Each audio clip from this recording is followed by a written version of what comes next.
रायगडच्या माणगाव तालुक्यात अवैध गौण खनिज उत्खननाचा मुद्दा पुन्हा एकदा ऐरणीवर आला आहे। सिमरन मोटर्स प्रायव्हेट लिमिटेड प्रकरणामुळे आता थेट तहसील प्रशासन आणि महसूल यंत्रणेवरही गंभीर प्रश्नचिन्ह उपस्थित होत आहेत। मिळालेल्या माहितीनुसार माणगाव तहसील प्रशासनाने मार्च महिन्यात सालेगाव परिसरातील सर्वे नंबर 171/1/ब येथे तब्बल 578 ब्रास मातीचे अनधिकृत उत्खनन आणि भराव केल्याप्रकरणी सिमरन मोटर्स प्रायव्हेट लिमिटेडचे व्यवस्थापक स्वर्णपाल सिंह कोहली यांना 94,10,760 रुपयांची रक्कम शासन जमा करण्याचे आदेश दिले होते। विशेष म्हणजे या आदेशानंतर संबंधित जमिनीच्या सातबाऱ्यावर तातडीने बोजा चढवणे अपेक्षित असताना तब्बल 2 महिने उलटूनही मंडळ अधिकारी आणि तलाठी यांच्याकडून कोणतीही कार्यवाही झालेली नसल्याचा आरोप होत आहे। दरम्यान एवढ्या मोठ्या दंडानंतरही सातबाऱ्यावर बोजा का चढवला गेला नाही? प्रशासनाकडून कोणाला पाठीशी घालण्याचा प्रयत्न तर होत नाही ना, असे सवाल आता स्थानिकांकडून उपस्थित केले जात आहेत।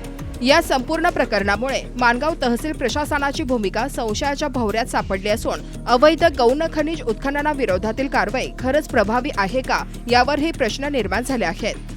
माणगाव तालुक्यातील अवैध गौण खनिजाचा मुद्दा पुन्हा एकदा ऐरणीवर आलेला आहे। आपण माझ्या मागे बघू शकता केवढ्या मोठ्या प्रमाणावरती भराव झालेला आहे। हा भराव आहे सालेगावातील गट नंबर आहे 171चा 1ब। या जागेवरती जवळपास 94,10,760 रुपयाचा बोजा चढवण्याचा आदेश झालेला आहे।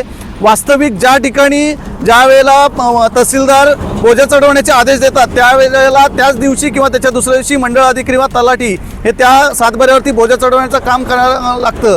परंतु इथे जवळपास 2 महिने झालेत। 12/3/2026 रोजी इथे आदेश झालेला होता। आजची तारीख आहे 17/5/2026। जवळपास 2 महिने झालेले आहेत, तरी सुद्धा इथे कुठल्याही प्रकारे आदेश होऊन देखील बोजा चढवण्यात आलेला नाही। या सगळ्या गोष्टीमुळे महसूल खात्याचा कारभार जो कसा आहे हा सगळ्यांकडे उघडा पडलेला आहे। त्यामुळे आता या गोष्टीकडे प्रशासन कशा पद्धतीने लक्ष घालेल, बावनकुळे साहेब या गोष्टीकडे आपण गांभीर्याने लक्ष घालून हे जे भ्रष्ट अधिकारी आमच्या तालुक्यावरती आणून बसवलेले आहेत याच्यावरती आपण लवकरात लवकर कारवाई करावी। तुम्ही पाहत आहात विस्टा न्यूज मराठी।